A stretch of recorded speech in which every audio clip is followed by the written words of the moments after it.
Well, folks, welcome to one more edition of Politics and Run. I'm Egberto Willies, your host. Thank you so kindly for being a part of the show today. We're going to have a great show for you. The outrage of the day. A rapist leaves jail.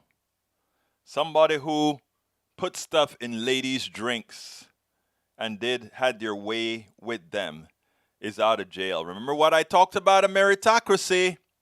Remember what I talked about fairness? Seems like that's not the case. Anyhow, we're going to have a great show for you today. Title of the show today is Loony GOP Chipotle Economics. Obama Strategist. McConnell chooses Biden. Matthew Dowd vote Democratic. Loony GOP Economics decimated the country. We're going to talk a little bit about that. Obama Strategist, he gave a prescient statement that you all got to see. Matthew Dowd is with us today. He stated, you've got to vote Democratic to save our democracy. We have to vote Democratic to save our democracy. Check out the blog that goes with the show today. Anyhow, welcome aboard, Michael Rudnin. Welcome aboard, Bridge MCP. How art thou doing? Anyhow, Pelosi introduces bill to establish select committee to probe January 6th assault on Capitol. Republicans didn't want a bipartisan commission on January 26th insurrection. Fine, Democrats will go and do it themselves.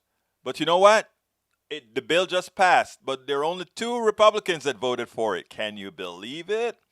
Only 2 Republicans. The fear for Donald Trump is amazing. It's not the fear for Donald Trump. It's the fear of the herd mentality created by Donald Trump. I don't even know if Donald Trump would ultimately have control over that mass that he's created. Anyway, Trump Organization expected to be charged with tax-related crimes on Thursday. True. Trump and his organizations have been running a criminal enterprise for decades. He's likely to be charged with tax evasion, bank fraud, charter fraud. I don't know. I don't know anymore. Maybe if we get a whole lot of progressive elected, where people are no longer fearful of Donald Trump, maybe he'll then be presented with justice. But till then, money buys just about everything, including Bill Cosby's release, Bill Cosby's freedom. Okay, it's some of America's richest farmland, but what is it without water? Niet nada. Farmland that experiences a mega drought, desertification is inevitable. For the short term, crops which require a great deal of water need to be swapped out. For the long term, we'd better deal with global warming before it takes out humanity. Look, let me tell you something, right? And first of all, you know I believe in global warming and all that good stuff. It is absolutely true. We are changing the climate. But you know what is not absolutely true? That we don't have more control than we do. Let me give a good example here. Right now, the way they're doing things, they're saying, oh, California is running out of water because of the drought and the change in patterns. That's true. But the reality is that if we wanted to, we could make California an oasis. There is enough energy in the air, in the sun, in the drought for us to actually build infrastructure to actually move water around. You know, there are 2 things that I always found ironic. Republicans don't like to spend money. They like to give it away to the people, tax breaks to the wealthy, etc., and let the wealthy decide what they want, which is to make themselves more wealthy, to do whatever they want to do, but not to do anything that really improves on society at large. They don't think society at large first. But let me tell you what's so interesting. You would think that if these people are burning the carbon and all of that kind of stuff that they're doing, they would at least invest in mitigating technologies, right? But no. Or they'll invest in structures that mitigate much of it. Let me give you an example. The way our system has for quite a while is we have a very desert west. And we also have a fairly wet other places. You know, how comes with our long existence as a country, we have not created a canal system that has the ability to move water throughout the country? It's not, I mean, it's a lot of work and it's very doable. But you know what is stopping that? Our economic system. Because nobody sees the benefit in doing this when it cannot be monetized or capitalized. right? This is just to make sure water can be anywhere that eventually will allow, in the long run, it allows capitalization. But it's there. But nobody wants to talk. We don't talk like this. We don't seek solutions. You know, if you look at the ants, the way ants are, they all work together and they get things done. And a flood comes and terrorizes an ant bed. That mound floats down, and wherever it lands, then the entire building starts again. They're not going to get loan from the ant banker or the ant candlestick maker. They all work together and get things done. We could do that if we had a different economic system, but our economic system precludes us from doing things like that. We have the manpower to do it, and we have the resources to do it. We should by now have canals all over this country. And the way the canals work is where there's an overabundance of water, you can redirect it to one place, and where there's where there's no water, again, it is, look, it is doable. We just don't have an economic system that allows it to be done. Okay, let's see. Michael Rudden, WikiLeaks lead witness in U.S. case against Julian Assange, admits to fabricating evidence. I don't care to talk too much about Assange. Let's see what else. Take it easy. It's a scorcher today, Bridge. Yes, it is. Bill Cosby, the court found that Cosby's due process rights were valid. Yeah, it had nothing to do with the case. He is a rapist. The problem is that somebody promised him if he spoke, they won't use what he spoke against him or something like that. Michael Rudden says, Egberto, the only reasons our nation isn't using desalination and pumping are the price and the political obstruction. Exactly. Desalination is one. We don't have a water shortage. We have a lack of ability. You know, that's what we really have.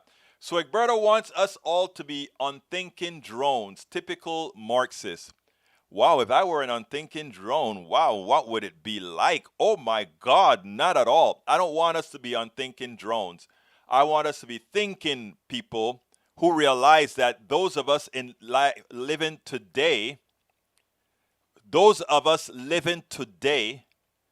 are really under slavery of a capitalist system. But it's decorated in such a manner that you don't even realize that you're an actual slave. Welcome aboard, May. Bridge MCP, welcome aboard. All right, you know, we're going to start today with Matthew Dowd. I think Matthew Dowd is going to be on MSNBC another 2 times today. In fact, that's why we had to do the interview earlier than normal. He said he was going to be on. I think he's on at 4 and 5 today on MSNBC. But anyhow, he was with us today. And he had a lot to say. So let's go ahead and let Matthew Dowd take over. And then we'll take it on the other side. Welcome to one more edition of Politics Done Right. I'm Egberto Willies, your host. We know the country is in trouble. And let me tell you something. If an independent guy, a guy that went from Democratic to being fed up with the Democrats and decided he's going to be a Republican and then got fed up after he realized that Republicanism became Trumpism. Folks, Matthew Dowd is a political pundit and consultant and author of A New Way, Embracing the Paradox as We Lead and Serve. He's a vocal opponent of Trumpism and the fascist leaning of a certain sect in this country, something that would likely pull the country down. Matthew, welcome to Politics Done Right. How are you doing today? I'm awesome, man. It's so great to be with you. Let me tell you, I watch you on MSNBC all the time, and I remember in the old days, there were times you would have me pulling my hair out. I don't know if maybe you're responsible for my hair being this way now. But as time progresses, it is amazing how we've really gotten into what Reverend Barber would call a sort of a fusion politics. But anyhow, you said on your Twitter, Democrats are the only vehicle today to save the republic. And I must say, when I saw that and when I heard you allude to that on MSNBC, I said, this guy has to be on because he needs to explain that. Well, thank you. Yeah, you're right. At the start, as you mentioned at the start, I've been on a bit of a journey through my political life, always trying to figure out what place has the most integrity and what place. I mean, always trying, and it was a more personal choices I made along the way. But I have come to the point. I haven't been a Republican in almost 15 years. I think I figured it out earlier than a lot of people did. But the last 5 have been just god awful. And I actually think the last 8 months have been even worse than the 4 years. The 4 years, I actually think it's been worse because it's not just somebody in the White House that doesn't know what they're doing and is also completely off kilter of where the democratic values are. But now we're actually under assault. I think democracy is under assault.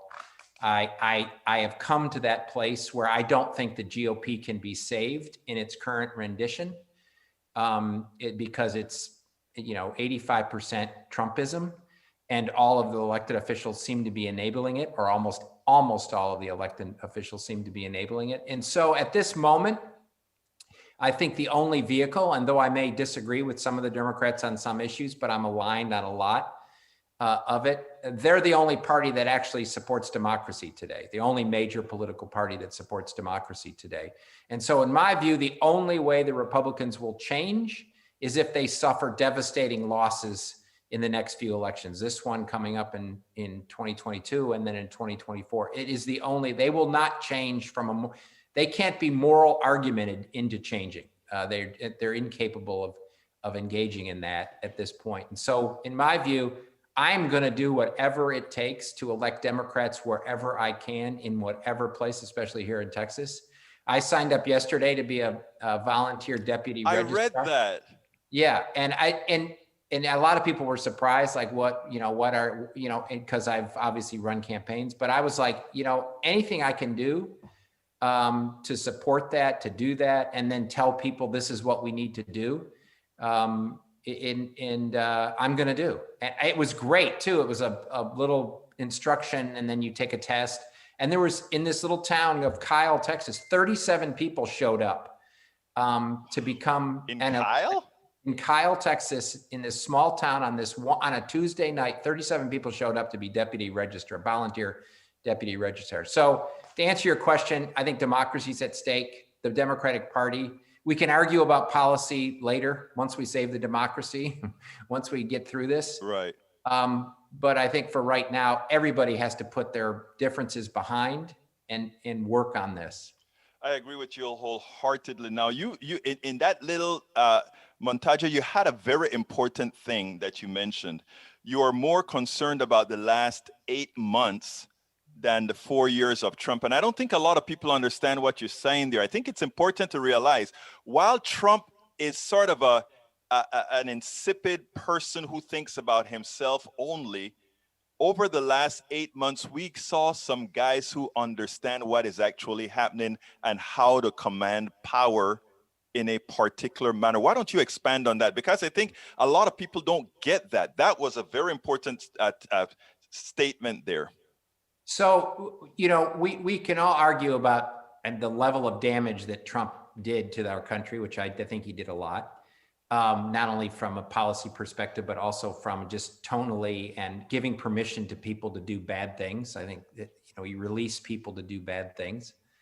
But I think the last 8 months now, Trump's gone, Trump lost, and Biden was inaugurated. And then almost 30, 40 states then proceeded to base new policies on all of this lie that there was election fraud, widespread election fraud, and all of that, restricting people's voters' rights, putting impediments in place. And the worst, to me, the worst is the ability to nullify an election. That to me is the worst. Yes. Because the American public, I think, has a capacity, and we showed it through the civil rights movement, and they overcame a lot of impediments. But you could overcome all of these impediments, get to the polls and vote, and then some state legislature or some judge could nullify the election based on nothing. That to me is the most autocratic, dangerous thing that's taken place. And though Trump is, I call him the Mad King in Mar-a-Lago, there's a ton of his sort of lieutenants that are out doing the most awful policies in an attempt to appeal to him. And I thought it was bad during Trump. I never thought democracy was fundamentally at stake during Trump. I thought there was a lot of bad things. I think democracy is at stake today. And I think we're at the most perilous moment in American politics since 1861. I think that's where we are. You know, interestingly, what I'm watching, right, is at first the Republican Party was a tool for Trump. And what what the Republican Party was able to do is make Trump the tool. And he has yet to realize that he has now become the tool, because all the folks have gravitated towards him. They can use him now as the template. It's what I call sort of the pastor mentality, right? One of the reasons why many leaders, even Democratic leaders, like dictators or pastors, is they only have to talk to one person, and then everything emanates from that one person. Isn't that what you see with them gravitating towards Trump? Not a love for Trump, but realizing that getting Trump in line with you really gets you a lot more. Yeah, well, Trump's a weapon now. Trump's a tool. Right. Trump's a tool, and they see that. I mean, and I saw this coming for a few years. That's why I said in September of 2015 that I thought Donald Trump would be the Republican nominee for president. And everybody thought I was crazy because I saw what the Republican Party had become and who occupies the base of the Republican Party. Marco Rubio didn't figure it out, and Jeb Bush didn't figure it out. Donald Trump, give him credit, figured out who the Republican Party really is today. And he was able to use it, get elected, and do all of those things. And so that's why defeating Trump wasn't going to fix this problem. And I never thought it would fundamentally fix this problem. I didn't think it would get as bad as it is. But we have to defeat, and the Republican Party is really, and as you call it, Trumpism, is really that. And so the only way you defeat it is, as I said, Republicans will not change if they don't suffer consequences, right? And they're not going to change because you or I, say something or point out something or use some logical argument. It's going to be up to the voters to rid ourselves of this in a series of elections, and not just one, but in a series of elections. So maybe they'll finally reflect back and say, we got to change, because that's, I think, the only way they will. Okay, let's get a little bit technical here. And I want your wholehearted, honest opinion here. One of the techniques, first of all, I don't believe in race and all that sort of issue, but I understand that America is based on race and on many issues. Now, the argument that I think the Republicans are using, and to some extent quite effectively, is that other is coming to take your birthright. And that has a certain amount of resonance with people that are not well, that are not well schooled, if you will. And what that does is that carnal part of your brain starts to work. How do we reach those people for them to understand that those others are not your problem? It's that thing that wants to control you. And you know what that thing is, that's really the problem. So I think it's going to be a lengthy process. I think if I were given advice, and if anybody calls me to Democratic candidates and how we do this, and first of all, attacking voters, and some Democrats have had a tendency to go off in that. And obviously there's a bunch of people that are white supremacists and racists and all that, and it should be pointed out, but it never works because attacking voters never works. What you have to do is drive a wedge between the Republicans, politicians, and their voters. And to me, one of the ways to do that is say, they have no respect for you, right? They have zero respect for you. And I make an argument akin to a relationship. So if you're in a relationship with somebody, right? And that person in the relationship lies to you, doesn't share your same values, doesn't care about you, the relationship doesn't work. And that's the relationship the Republicans have with their voters right now. The voters haven't figured that out because I think they're in a defensive posture and they're a fear mode and they get in that place. But I think you can begin to make an argument that says, listen, those Republican leaders think you're yahoos, right? They think you're idiots because they think they can just keep lying and making up stuff. It's almost as if they sit in a room and they're like, what crazy thing can we say to see if they'll buy it, right? And then they say some crazy thing and it goes out and goes off into the netherworld. And so that to me is the most fundamental way. I think you got to drive a wedge between the politician and the voters. Don't attack the voters, drive a wedge between it. And the second thing is that what Republicans are seeking to do is take away any accountability they'd have, right? And voting is the only way we can hold people accountable in this country. I mean, people aren't billionaires. Most people aren't billionaires. Most people don't have lobbyists. Most people don't have that. The only way their only instrument of accountability is voting. And so when that changes, a conservative person in a rural place or somebody right wing in a suburban place, they, I think, understand accountability, right? And so you think they've come for this group. They could easily come for you at any point in time. And what's your accountability mechanism? That is the magical part about that is don't go against the vote, or don't attack the voter. And that is what I've learned over the years. And in fact, that's what I write about now. I always make sure to isolate it towards the Republican politician, the Republican sect, et cetera. And, you know, I mean, it behooves me. You tell people not to do that, but I think one of the things that you probably should tell the party, specifically the Democratic Party, is not be afraid of leaning in. I mean, here in Texas, you're now a Texas resident. We pay into the Affordable Care Act like everybody else. We don't get the Medicaid expansion to the Affordable Care Act. Whether you like it or not is immaterial. The fact is that approximately 2,000 Texans die every single year from not having that. And not only that, you're in a rural part of the state. When you're in wherever you are in the rural part of the state, and hospitals have actually been closed because we don't have that. I don't see Texas Republicans and Republicans in many of these other places making it a bread and butter issue for each of those Republicans that are voting against your interests. Your thoughts on that? So I completely agree with you. And first of all, I mean, you're exactly right. And I'm a believer that government ought to not do everything. Government ought to do a few things to support people to make the decisions in their lives and enable them to live a healthy life, and then they can do whatever they want with their life, right? One of those important aspects is healthcare, right? Is healthcare. And it's not just a Black issue or a Latino issue. It's also a white issue, because there's a whole bunch of people, poor white people in rural areas, that are voting Republican that don't completely grasp what's happening here. And so in my argument would be, we spend in Texas $250 billion a year. Our budget is we have the third highest budget in the nation that Texas does. Third highest budget in the nation, $250 billion budget over a biennium, over 2 years.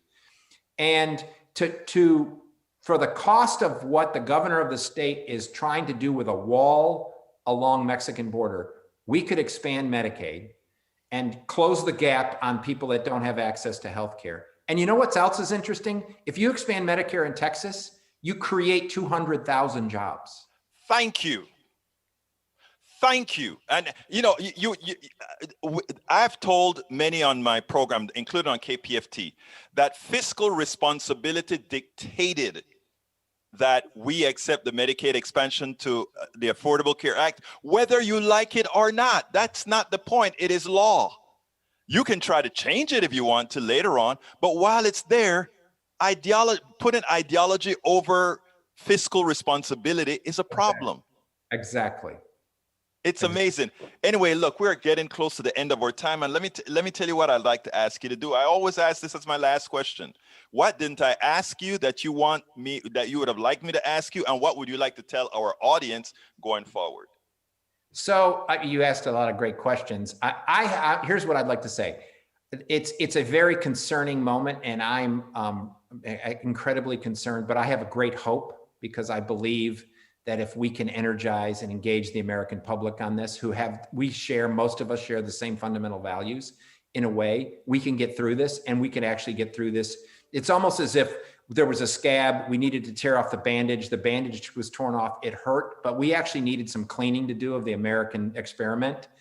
And so I think this is a moment to just wade in and engage in that cleaning and healing of the process. I would say people should relate to people first on a set of values and then talk policy. Relate on a set of values, share a common set of values. And the other thing I would say I would ask your audience is, this election is going to be more important than the last election. It is going to be way more important than defeating Donald Trump. This next election has to make an attempt at defeating Donald and Trumpism. So people turned out in 2020. Please, please, please engage in 2022. Matthew Dowd, political pundit and consultant and author and new savior of the democracy. Thank you so kindly for having been on Politics Done Right. Part of the team like you are, man. Just part of the team. Thank you very much, Matthew. Thank you. Great to be here. All right, folks, I hope you enjoyed that. Look, I want to first talk to Daniel Ledo because Daniel Ledo is absolutely right. Listen to him. He's absolutely right, except for saying that both of us clowns, meaning myself and Matthew Dowd, these two clowns, made a fatal flaw.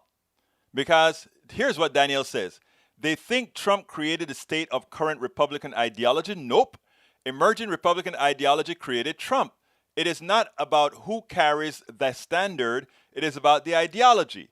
Ultimately, it is millions of Americans you must contend with to purge the ideology. You are absolutely right, my brother Daniel. I agree with you. And not only have I agreed with you, but that is something that I've preached. I've always said that Donald Trump was nothing more than a creation of who the Republican Party had become. I've spoken about that. But here's the magic here. There was an effort created in the 1960s under Lewis Powell to create the dissension, to create the misinformation, to create the lack of education, to create the thing that said to be educated is elitist, to be ill-educated there's something wrong, to have physics, civics. You were those in that Republican ilk, more so than before, are the creation of Lewis Powell. Ironically, Lewis Powell was a Democrat later assigned to the Supreme Court by Richard Nixon. But they decided they were going to create think tanks to lie to you. The fact that you're calling what we are talking about, oh, we are a slow march to Marxism. Look, I don't care what you want to call it. But if you poll the things that we support, free enterprise, numero uno, health care for all, numero dos, daycare for kids, the ability, we support things that humanity asks for and a society is supposed to give. A benevolent, humane society is supposed to give. That's what we stand for. That's all. You want to call it socialism, Marxism, I don't care what the hell you want to call it. But it is something that is mathematically sound. It's not only mathematically sound, it is more capable, it keeps more people alive, and it gives you a better life. And we do have experiments to show that. The reason why other countries like the Scandinavian countries, the people are much happier, is they don't have the concerns and worries that we have for the rat race. And in America, the only ones that have that real concern are the ones who are the slaves, the one who have to depend on the wealthy to serve the wealthy so that they will get their peanuts. So we get it. But one of the things that, if you notice, Matthew ended on, which is something that I also placed in my book, How to Make America Utopia, is we have to first talk to people on a human level. Let them realize that we put on our pants the same way. Let them realize that we are seeking the same thing for our kids.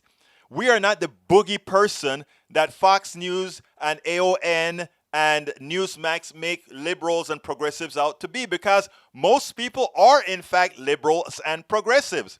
They may not like abortion. They may not like transgender people. They may be racist. All these different things may be true. But the basic values of things that they want fall in the same basket, you know? And further education would even eliminate things like innate racism in a large percentage in the vast majority. When they realize that it is a silly thing. When they realize it's an illness. So that is the truth. So Daniel Ledo, your statement is so right. Every now and then, a clock is right twice a day, I guess, whether it's working or not. Right? So you're right about that, Mr. Ledo. All right, let's continue here. Let's see what else. Bridge, I mean it. Let's see if I have anything else to read. Let's see. Let's see. It is hard to imagine I share any fundamental values with a Marxist like Egberto. The funny thing about it is, I know that's what you've been made to believe, that you and I are so different. But if I sat down with you item for item, and if you ever decided to be honest, you'll say, damn it, that would be nice. That would be nice. If you ever allowed the implanted ideology from the Powell Manifesto to vacate your cráneo, yes, you will see that, Mr. Ledo. One of the reasons you'll never see me throw hate at you, brother, is I know from whence the ideology comes. Honestly, I know from whence it comes. Bridge MC's feel. Well, you do. You feel, you bleed, you need, you eat. Oh, I love you, Bridge. You're so right. Rose William. Hey, Rose. How you doing, my beautiful friend? There are huge problems with moving water great distances. Irrigation is not without serious consequences. Taking too much from the resource, increased salinity. I agree with that 100%, Rose, but can be done. Let's see what else we got here. Daniel Ledo, once again, you're misrepresented. Yeah, exactly. Misrepresented and twisting facts. Exactly right. But that is what they are taught to do. Our good friends on the right, you have to twist stuff if you're going to make reality look like fantasy. The only way to do it is to twist it. Only way to do it. Well, Daniel, we can still sit, drink, and talk. Look at my girl. You're right about that, girl. All right, let's see what else we got here. I would be happy to do that. Bring tissues. I do not filter. Okay, Daniel. Eric Hayes. People believe what they want, respect their opinions, and move on and learn that you too as... Look, we can move on. It's okay to say, let people think whatever they want and move on. That is perfectly fine, Eric Hayes. However, it is perfectly unattainable to do that in all cases. When we all have to vote on policy that makes our lives better or not, we can't just sit back and say, you can do you and me do me. Unless you want look, actually there is a slight way in which that can be done that I've talked about before. It's called a bifurcation of America. Let me give an example. There's, let's say 50-something% of people want Medicare for all. And another 40-something% want the draconian murdering system that we have for healthcare right now. What we can say is, okay, we have two systems, but we have to be honest with ourselves and say, we will force everybody to live within the system they choose. The problem with progressives like myself is, even if you make a big mistake and you break a leg or you get sick, I'm going to still want to bring you into the fold. Just a soft-hearted SOB. But if we could create the laws that prevents me from doing that, and then says, you can go into the healthcare system of your choice, but you have to live within that healthcare system of your choice, and live within that system of your choice, and see what happens. I guarantee you, we will have more people in our system, and not only will we have more people in our system, we would have the most educated, we will have the most vibrant, and we would produce more. And let me give you why. People always say things like, if you prevent people from making as much profit as they want to make, innovation would end. It would stifle. And I always laugh at that because Republicans and centrist Democrats say that as if there's some factual thing behind that. It's the biggest lie. Let me prove the biggest lie for you. The people who design and create things in this country are engineers, teachers, doctors, and others of that kind of profession. The people who have the most amount of money are general bona fide investors and all these guys that will do all kinds of stuff to make money. And guess what? They produce nada, niet, nothing. The person who is on a fixed, comfortable salary, a high salary for certain engineers and doctors, a medium salary for others, but that they're living comfortably.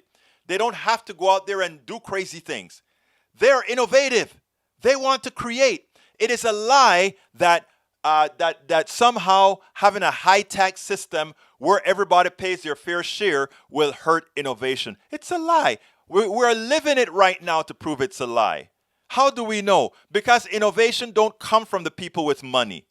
Innovation comes from the average person in a lab.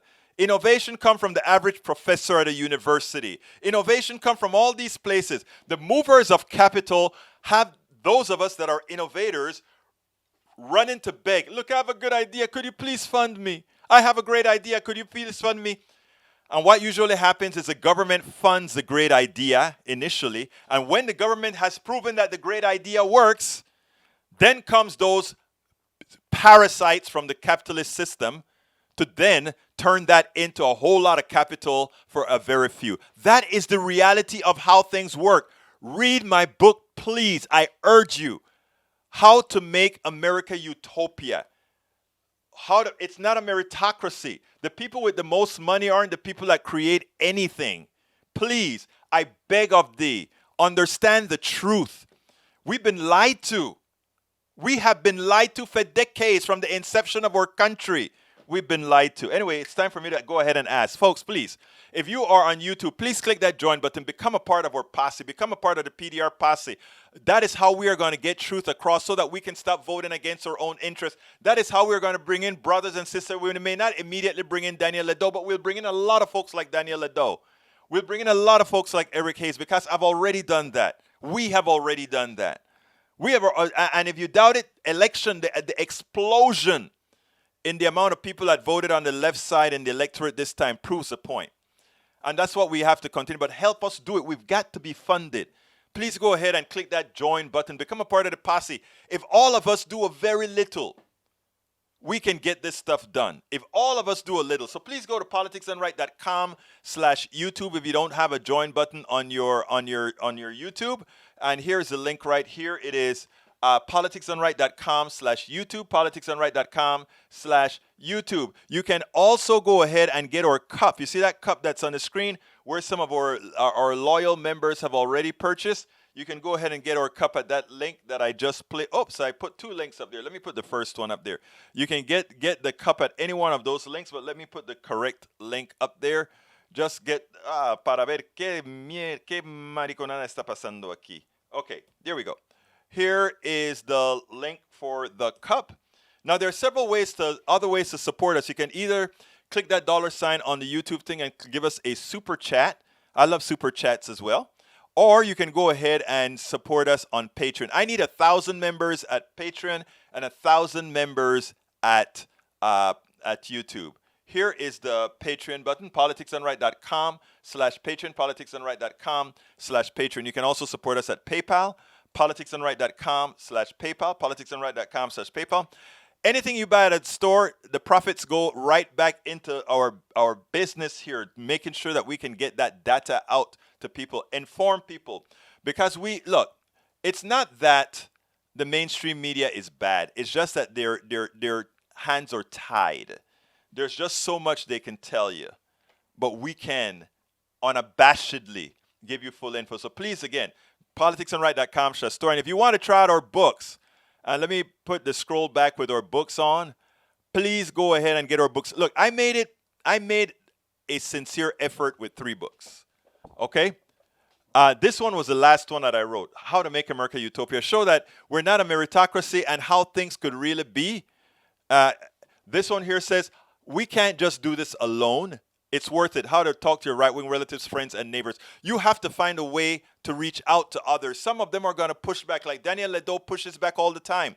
But you know what? Daniel Ledo is here with us. And you know what? I respect Daniel Ledo for being here with us. I respect Eric Hayes. These are the conservatives I'm calling out. Michael Cisak for being here and hanging with us.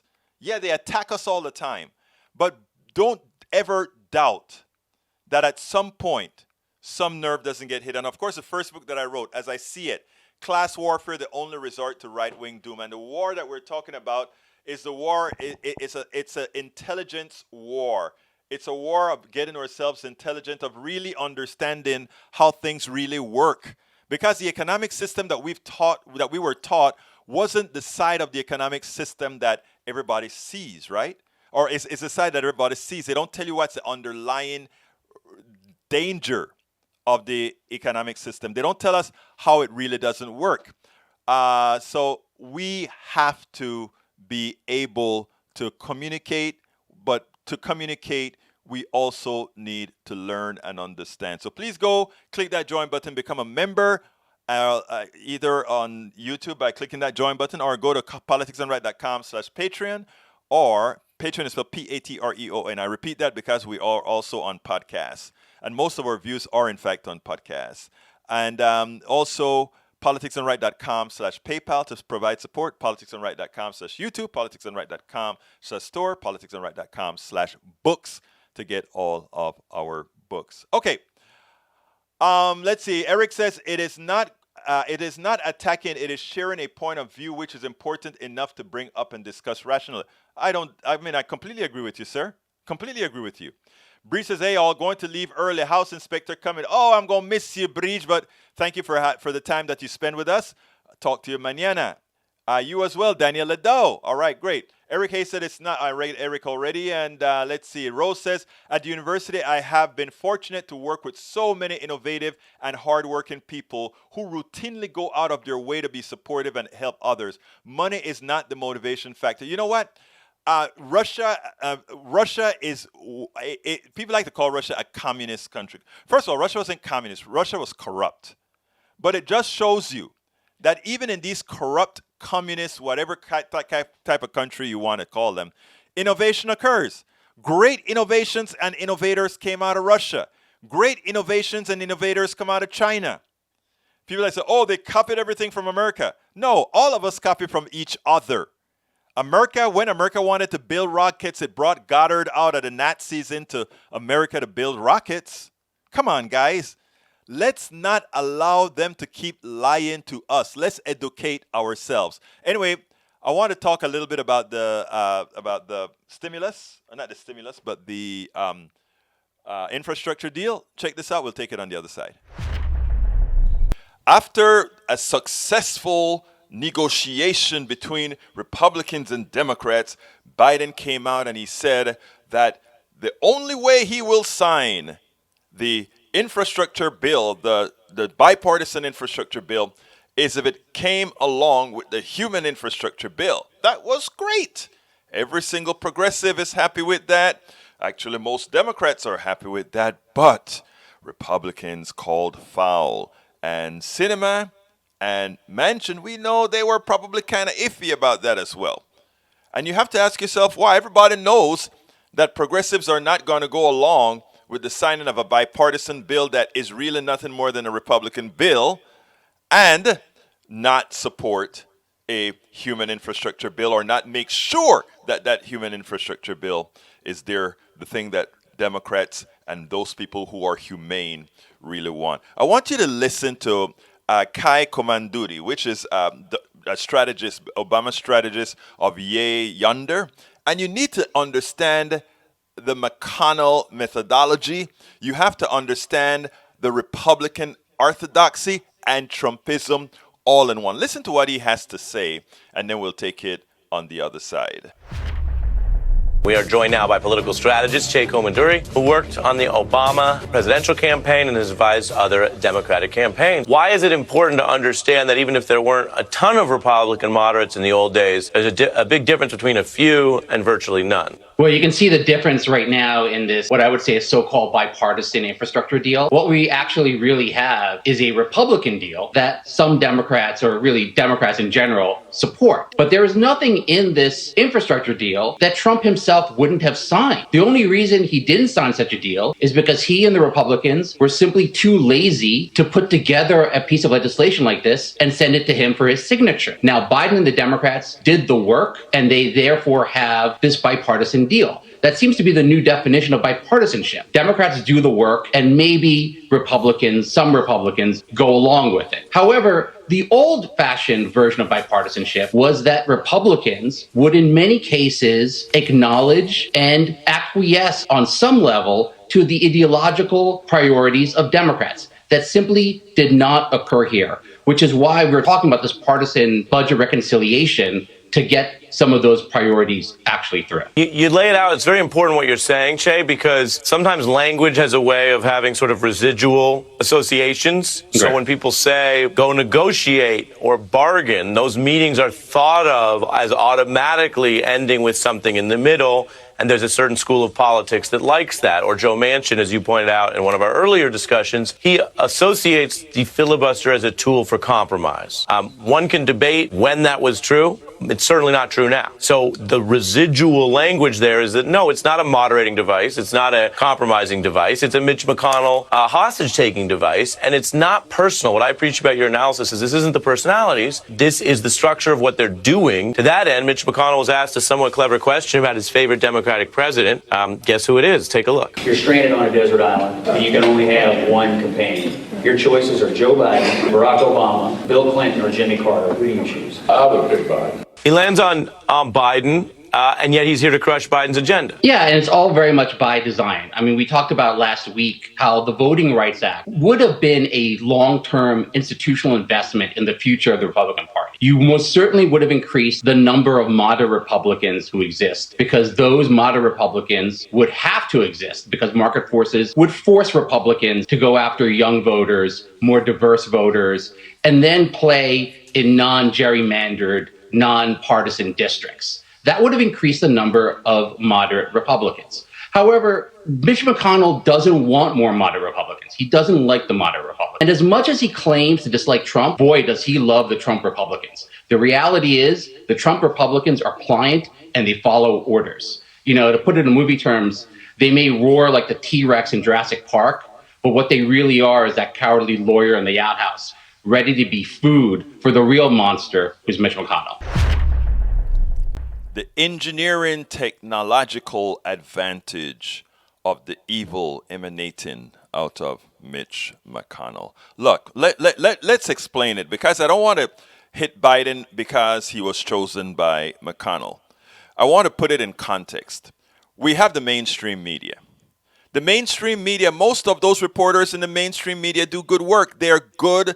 They follow the rules of journalism that they learned in school.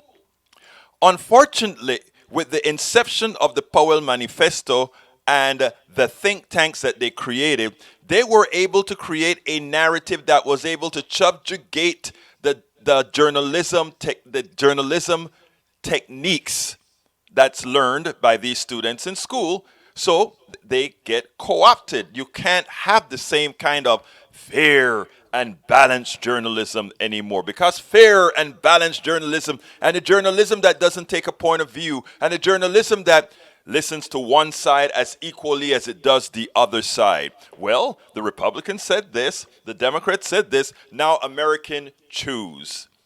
That does not work anymore, because you cannot ask an America who was placed by the Powell Manifesto with a lesser degree of understanding of their own political spheres to make a rational decision based on he said, she said, and the journalist is neutral.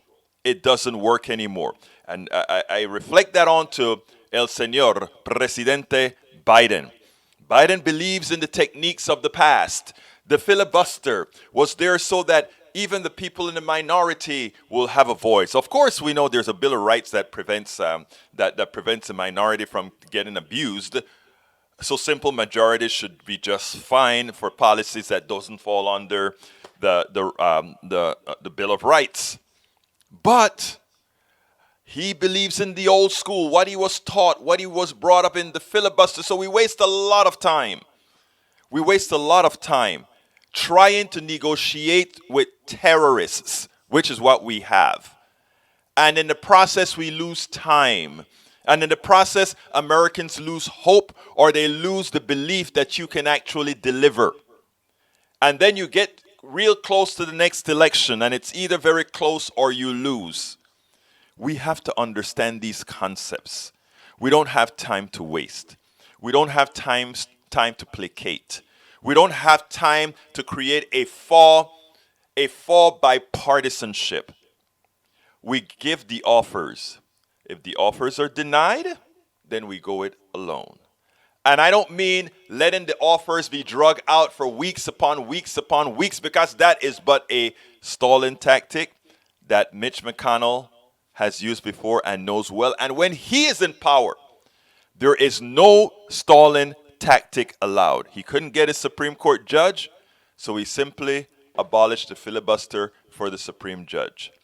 If Democrats don't start fighting as if they believe in what they believe in that they are going to take care of those who put them in office, some of them who had never voted before, if they don't come through for those people, 2022 will be c'est la vie. The truth of the matter, 2022 should be a landslide for progressives, because there's a lot of good policy out there just needed to be passed. And I predict it will be, in fact, 2022 a landslide. Now, I spoke about innovation doesn't know from whence it comes. Whether you're in an oppressive government or not, innovation occurs. Capitalization of the innovation is what's at issue. Capitalization of the innovation. And what we do great in America is we are best of capitalizing something. And what capitalization of an innovation really means in our current economic system is that you invent, and somebody who knows nothing about science but knows everything about this economic system makes the spoils, makes most of the money out of your innovation. Now, when it comes to Daniel Ledo, he wants to throw something out. Notice that Egberto said that that innovation came out of Russia. A lot of innovation came out of Russia, a ton. You just don't call it innovation out of Russia because, again, we are not very educated in this place because we want to make sure and keep people uninformed, uneducated. I don't like to use the word, but stupid. But I tell you what, again, I see that Rudnin placed a few things out there. But we have to remember, they got Sputnik up, a satellite up before we did. Not that we couldn't have done it before. We had different priorities. It is like now. We've fallen behind many countries and many in infrastructure and many other places. Not because we can't do it. We made that choice to be less than. But if you want to go on to, I noticed what Michael gave you were things based in 2010, 2015, etc. One could say that, well, that's when Russia became a bit more capitalist. I'll go further. I said, let's go right after the Bolshevik Revolution. Why after the Bolshevik Revolution? Because that is when all this communist stuff was instituted, right? Well, look up somebody called Valentin Glusko and all the different inventions that he came up with. Look at things like the pressure suit. Look at all these other things that have been invented. A lot of them came from Russia. That's not to discount what we have done innovatively in America. That is not to discount what they have done innovated in Africa or in Asia. But you see, you don't get those notions. You know, our cotton industry took off when the cotton gin was invented. And somebody named Eli Whitney got credit for inventing the cotton gin. You know why he got credit? Because the black man who actually designed it, it was rated by the Attorney General. He could not get a patent for his creation of the cotton gins. So look, when we talk about systemic racism, when we talk about innovation, when we talk about all these issues, put it all together, folks. Again, these are all realities very few people really know. Politics done right, we only tell the truth. Only the truth. Now, with respect to Eric Hayes and other people coming to this country to get rich, you know what? A lot of people come here and see that we have a free-for-all in the stock market, a gambling casino, and they have money to gamble with. Wouldn't you do the same thing too if you were unethical? And a lot of people who mess with capital are in fact unethical.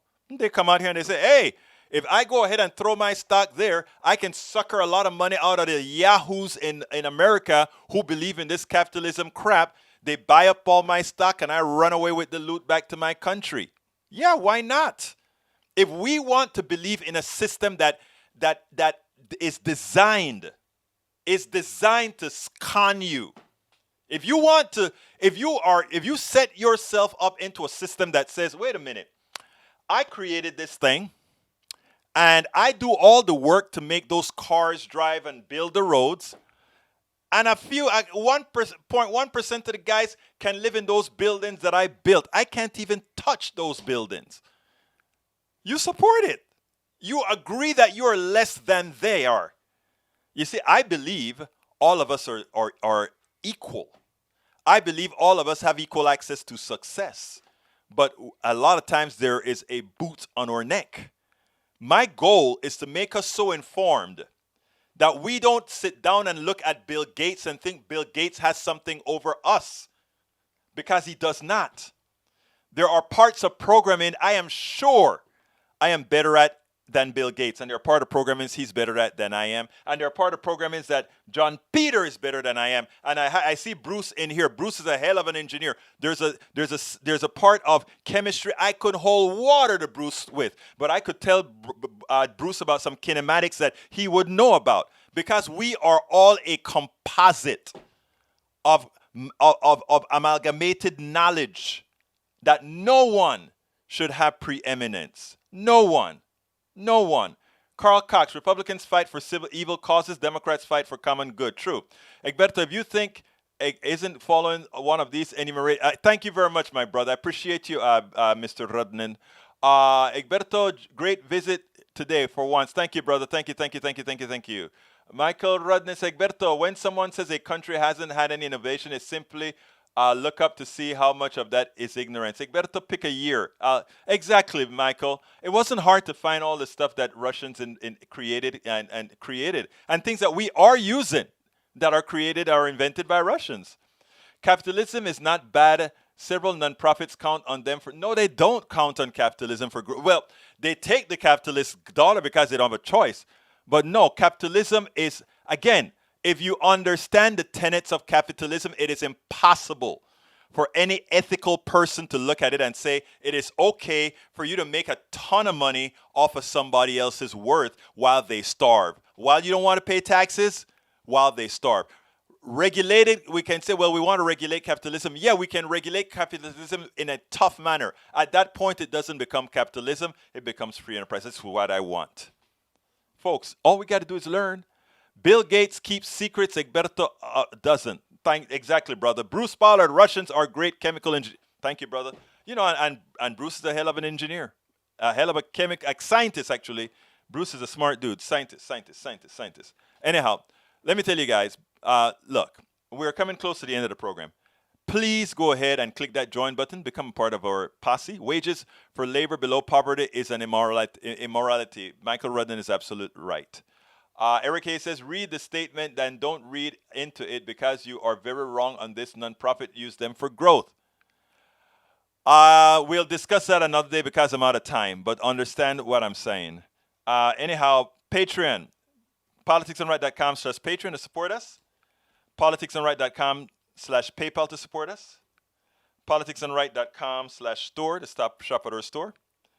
And politicsandright.com/books to get any one of our several books, audiobooks, Kindle books, you name it, we got it. Look, guys, thank you so kindly for having been here. My name is Egberto Willies, and you know how I end this baby. I am what? Out!